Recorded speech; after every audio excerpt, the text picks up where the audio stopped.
Outgoing U.S. Ambassador Sarah Lynch today said that there is enough time for Guyana to strengthen its electoral system while building on existing infrastructure to see the electoral process remains free and fair. The ambassador was at the time speaking at her final press briefing with the local media. She said there is information that indicates that the Guyana Elections Commission is in the process of preparing a report in which there will be a number of recommendations to improve the electoral system. We had local elections here that were free and fair. Certainly there are always recommendations. My understanding is that GCOM is working on a report right now about those elections that will come out with some recommendations. The electoral process is critical to a strong democracy. So I would advise people of Guyana, the government, all parties to look at those recommendations very closely. Look at the recommendations that were made after the 2020 election to see what really stands out, what things can be worked on now. The ambassador said the recommendations cannot be implemented with limited time, but said they can start now.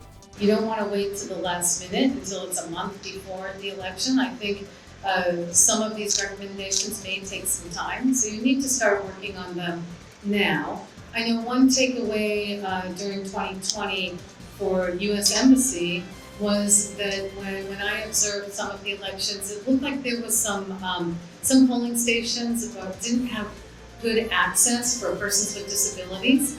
So if you're talking about changing infrastructure, for example, that could take some time. So I would say get going on those recommendations sooner rather than later.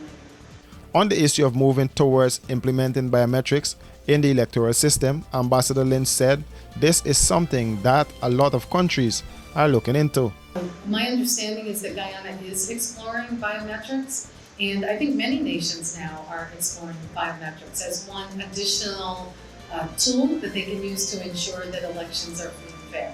So I don't know what the final decision will be, but I think it's important to explore all tools that Guyana has access to in order to, again, ensure that elections continue to be free and fair.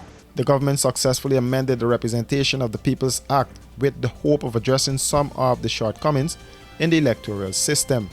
However, the opposition remains consistent in its calls for the voters list to be sanitized, given it is bloated.